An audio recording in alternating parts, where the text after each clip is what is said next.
Muy bien, señoritas. Vamos a continuar. Nos habíamos quedado acá en tartamudez. ¿No es cierto? Bueno, dentro de lo que es la tartamudez o también llamado disfemia, evidentemente aquí hay una dificultad en cómo la alteración y la fluidez verbal se ve modificada. Entonces, aquí lo que va a ocurrir precisamente es que el lenguaje del mismo esté alterado ya sea por balbuceo o por repetición de una frase o de una letra antes de comenzar otra palabra. Entonces, los factores que influyen acá pueden ser uno, de herencia, pueden ser otros, también la inteligencia. Puede ser que haya algún tipo de retraso a nivel de la adquisición del lenguaje, que esto ya lo hemos visto, ¿no?, en las diapositivas anteriores, pero se habla de que la inteligencia en promedio está normal en estas personas que tienen esta tartamudez. Incluso se habla de que el origen puede ser de tipo neurológico o que puede ser de tipo afectivo. En la mayoría de las veces el de tipo afectivo se ve relacionado con procesos ansiosos, donde la persona entonces frente a algún hecho o algún evento donde se sienten inseguros, entonces empiezan a emplear la palabra, empiezan a alargar la palabra por la letra por donde inicia la palabra. Entonces es ahí donde se ve precisamente la alteración.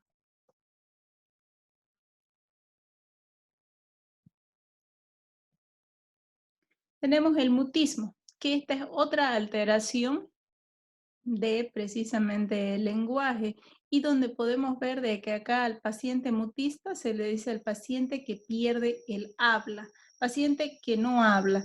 En este caso hay hay dos clasificaciones del mutismo y nosotros lo vamos a ver: el mutismo total adquirido o el mutismo o el mutismo electivo duradero. Dentro del mutismo total adquirido podemos evidenciar de que hay precisamente, se presenta después de lo que significa un impacto o algún evento que sea afectivo, algún tipo de shock. Entonces acá, principalmente en edades comprendidas arriba de los 12, 13, 14 años, que puede ser de una duración variable, pero que al mismo tiempo como que es pasajero, como que la connotación no es tan larga. Entonces puede durar un poco menos el tiempo de este mutismo. Ya el mutismo electivo duradero, estamos hablando de algo que puede durar mucho más tiempo, días, meses. Entonces estamos hablando de que acá ya ha ocurrido algún evento en el núcleo familiar y principalmente está en niños de edades comprendidas entre los 6 y los 7 años, donde este evento, que puede ser violencia, que puede ser abuso, que puede ser, en fin, algún duelo, alguna pérdida irreparable, alguna pérdida fuerte de algún familiar, de algún progenitor, entonces haya causado eso y la persona se quede por un tiempo mucho más prolongado callada y muda. Tenemos también los trastornos del lenguaje oral. Y dentro de los trastornos del lenguaje oral, podemos ver de que se ven por causas de tipo orgánica.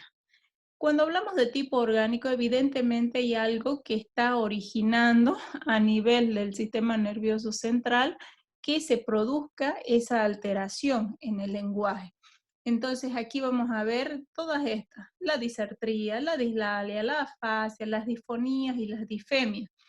Vamos a ir a describir cada una de estas alteraciones, ¿ya? Vamos a ver la disartría. ¿Qué pasa con la disartría? La disartría se habla de que es aquella dificultad en la articulación silábica, en especial cuando se trata de la pronunciación de algunas consonantes, sean linguales o sean labiales. Entonces, esto puede ser debido a que exista algún tipo de trastorno o algún tipo de afección a nivel del sistema nervioso central o de que precisamente se vea involucrado algún tipo de discapacidad intelectual. Por eso es que ahí coloco las oligofrenias, que son precisamente las discapacidades intelectuales, o parálisis a nivel de algún nervio, o parálisis a nivel pseudobulbar, o alguna lesión a nivel de los nervios craneales que también podría tener una implicancia en la articulación silábica del paciente.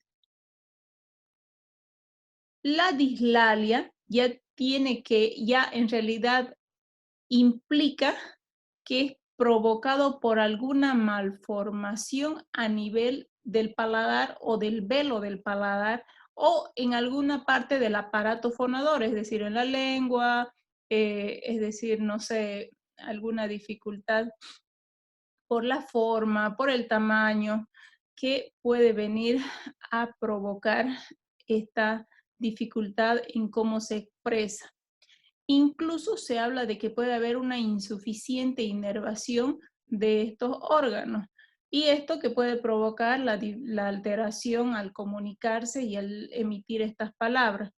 Se habla de que incluso hay otros autores que manifiestan que la dislalia se ve involucrada en cómo se puede manifestar ciertas palabras y que no son corregidas. Por ejemplo, digamos, si a un niño se le dice hasta los 5 o 6 años, en vez de decir, dame el teléfono o pasame el teléfono, él por tener mayor facilidad de lo que hablaba como un infante, de decir, pasame el feféfono, entonces si se queda con eso, se habla de que posiblemente ahí haya un origen de dislalia y eso sea mucho más difícil desprenderse a largo plazo. También, ¿cuáles son las más frecuentes que se van a ver de acuerdo a estas dislalias? Una de ellas es el rotacismo, el defecto que utiliza la persona con la R. Entonces, hay un cambio entre la R y la R. Entonces, ahí manifiesta precisamente una característica. Otro es el abdacismo, donde se interpone la L, o el sigmatismo, donde se interpone la S antes de cualquier otra palabra. Entonces, ahí estamos viendo de que hay esas alteraciones a nivel del aparato fonador. Tenemos la afasia, que ya dentro de esta afasia, incluso a un inicio habíamos hablado de la afasia de Wernicke, que implica ya un cierto grado de profundidad y una alteración a nivel del sistema nervioso ya central, ¿no es cierto? Entonces aquí ya hay un daño y se ve que hay una alteración de forma adquirida en la comunicación del lenguaje. Esta afasia, por ende, tiene una imposibilidad de poderse comunicar con el lenguaje hablado o también con el escrito. Esto hay que tomar en cuenta. Entonces, a pesar de que esté intacto el aparato fonador, a pesar de que se escuche muy bien, que no haya alguna alteración a nivel de los órganos sensoriales o alguna alteración a nivel de los músculos que forman parte, ¿no?, de la lengua y todo ese sistema, entonces igual se produce esta alteración. Y esto habría que ver, seguramente está involucrada ahí la zona de Wernicke y habría que evaluar bien a ese paciente. Cuando ya hablamos de este trastorno de la fase de Wernicke, que va a consistir en la pérdida de la comprensión y de la interpretación de este lenguaje, tanto escrito como oral. Ya cuando hablamos de la afasia de Broca, la lectura en voz alta es imposible. Incluso aquí se habla de que la dificultad para articular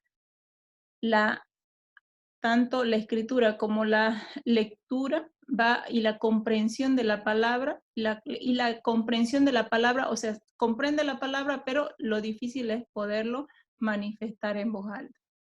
Entonces, todo esto tiene un nivel anatómico y fisiológico donde ustedes ya en anteriores diapositivas lo han podido evidenciar. No redundamos en eso porque ya lo hemos visto y pasamos a las disfonías. La palabra dis siempre viene con una dificultad, ¿no es cierto? Incluso la palabra a con una anulación. Y cuando hablamos de disfonías, estamos hablando de aquellas alteraciones que tienen que ver con el tono y con el timbre de voz. Seguramente nosotros hemos estado en alguna época de nuestra voz con alguna gripe, algún resfriado, alguna faringoamigdalitis y hemos estado difónicos. Entonces hay un dolor, hay una dificultad para hablar y eso hace que se cambie y se module el tono de voz. Todo esto se produce porque hay una alteración a nivel del aparato fonador, de todo el aparato fonador. ¿Cuáles son las más frecuentes? Tenemos la afonía, tenemos la voz apagada y tenemos la voz infantil. Dentro de estas afonías es muy común porque aquí se pierden, ¿no es cierto? Se pierde el tono y el timbre de la voz y es muy común en alcohólicos.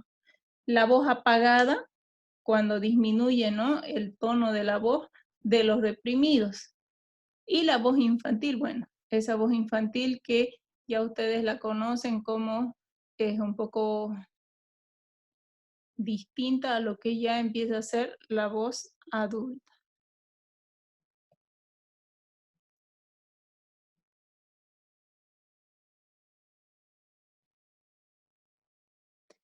Pasamos a los trastornos del lenguaje oral, pero por causas psicopatológicas, que esto es interesante que ustedes puedan tomar un aprendizaje porque de acá la mayoría de las preguntas salen para el examen. Tenemos acá los trastornos del lenguaje de tipo oral y que vienen a significar toda esta gama que están viendo ustedes en su pantalla.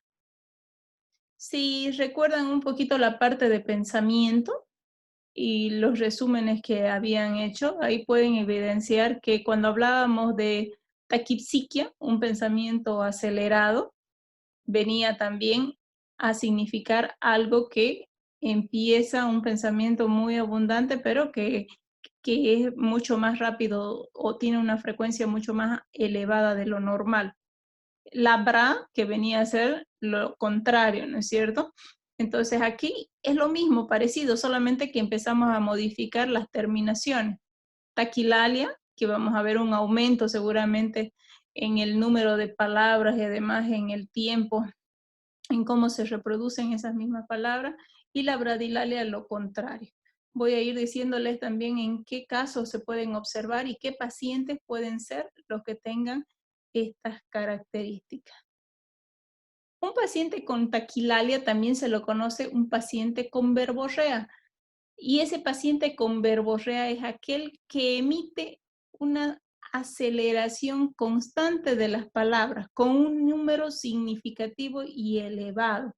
Entonces, aquí se habla de que el paciente sí está con una alteración o una agitación a nivel de la parte psicomotora. Entonces podríamos hablar acá de una persona que esté bajo efectos de alguna sustancia estimulante y por eso esté muy elevado y muy alterado el nivel en cómo se manifiesta en él estas palabras y no puede dejar de decirlas, o también en pacientes que tengan algún cuadro de manía. Y estos cuadros de manía que vienen a ser parte de los trastornos bipolares, donde también se aceleran y hablan bastante rápido y de lo que hablan rápido también emiten gran cantidad de palabras. Tenemos la bradilalia, que ya la bradilalia llega a ser lo contrario de la taquilalia. Entonces aquí ya hay una disminución del ritmo psíquico. La persona se encuentra mucho más enlentecida, mucho más quieta de lo normal. Entonces aquí hay una notoria emisión de palabras que están disminuidas en tanto en cantidad como también en ritmo. Todo esto va asociado ¿a qué? A que muy probablemente esa persona esté atravesando por algún cuadro de tipo depresivo y eso haga de que su conducta motora esté más enlentecida y también la forma de pensar esté enlentecida. Se observa también en pacientes que tienen una confusión mental. Entonces, pacientes que están confundidos con algún grado de alteración en la conciencia pueden claramente presentar una forma de comunicarse mucho más lenta. También les comento que hay pacientes que tienen alteraciones de bradilalia, como los que tienen discapacidades de tipo intelectual, especialmente aquellos que vienen entre lo moderado y lo grave. Entonces, esos pacientes también se comunican mucho más lento cuando sobre todo se les hace alguna pregunta y no saben y no pueden responderla.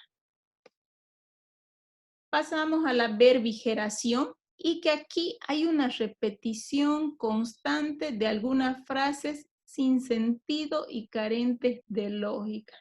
Entonces estamos hablando de que aquí el paciente muy probablemente tenga ya un trastorno mucho más grave y profundo a nivel de las formas en cómo piensa y seguramente en cómo asume su realidad.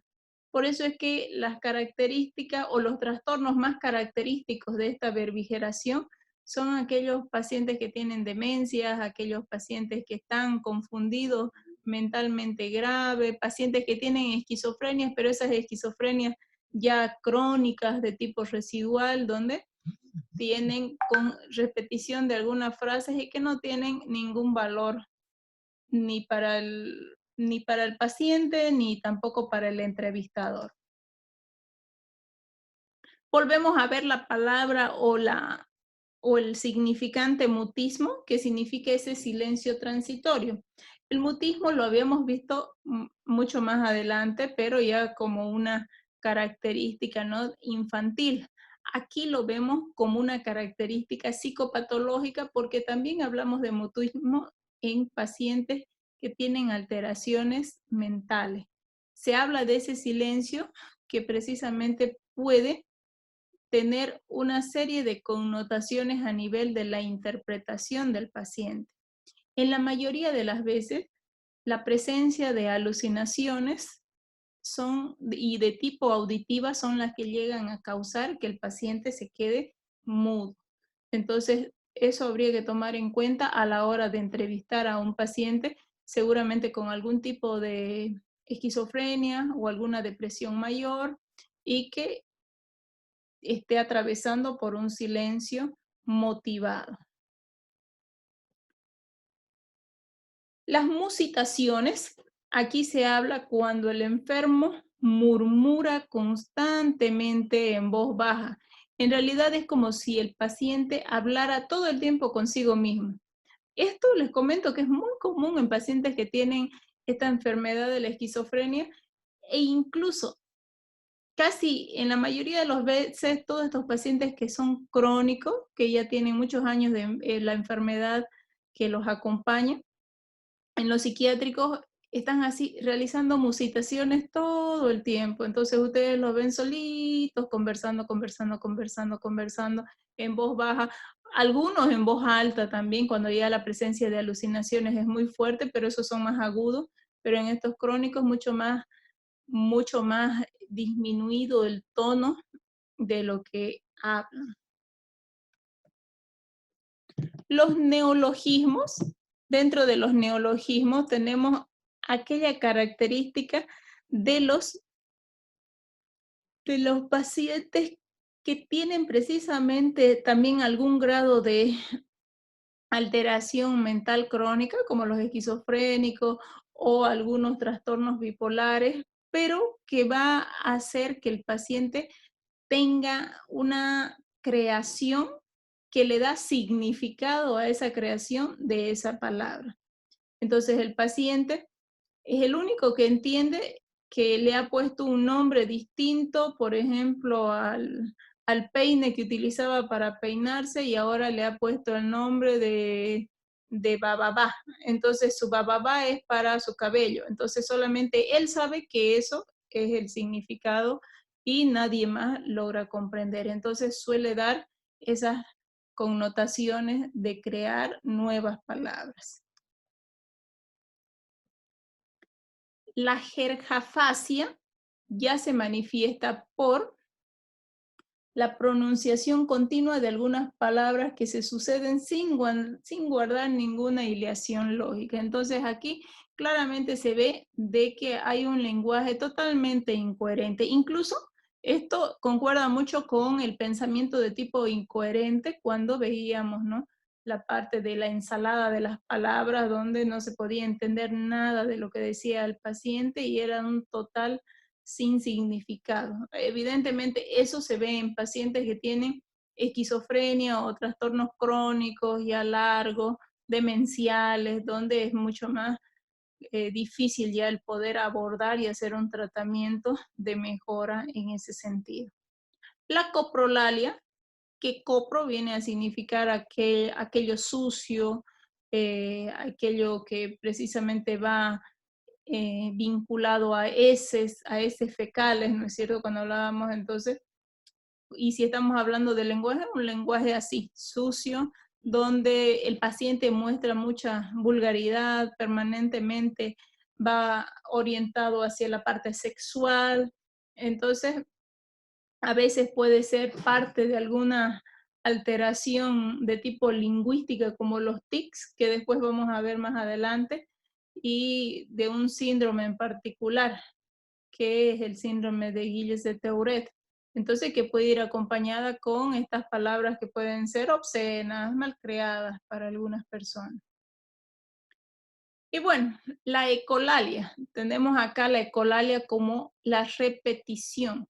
La ecolalia es lo que repite. Entonces, si muy probablemente estamos frente a un paciente y nosotros estamos preguntándole algo, lo que le preguntamos, muy probablemente lo que nos va a volver a repetir. Y ese paciente es un paciente que tiene en su lenguaje ecolalia. Entonces, eso va siempre dirigido a la palabra o el fragmento de una frase que haya una repetición. La estereotipa verbal, que aquí hay una repetición frecuente y anormal de algún vocablo y casi siempre se intercala con la conversación. Esto es como que común en pacientes que tienen alteraciones o enfermedades así crónicas, esquizofrénicos, retrasos mentales, demencias, entonces casi siempre hay algo anormal, repiten palabras que no tienen un sentido y eso intercala en cada conversación. Bueno, señorita, nos falta todavía por avanzar alteraciones del lenguaje escrito y con eso concluiríamos. Si tienen alguna duda o alguna pregunta, me la pueden hacer saber ahora para que pueda resolver eso.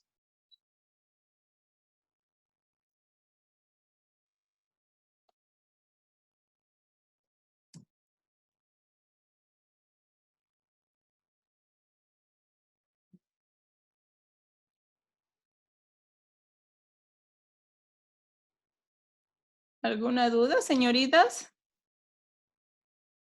No, doctora. ¿No? Bueno, No. si es que tienen algo, igual el día de mañana vamos a terminar seguramente un poco más antes y entonces ahí me lo hacen saber. ¿Ya? Ya, doctora, gracias. Ya. Ya, doctora. Un abrazo para todas ustedes, cuídense. Gracias, doctora. Igualmente, doctora. Hasta la otra clase. Hasta la otra clase.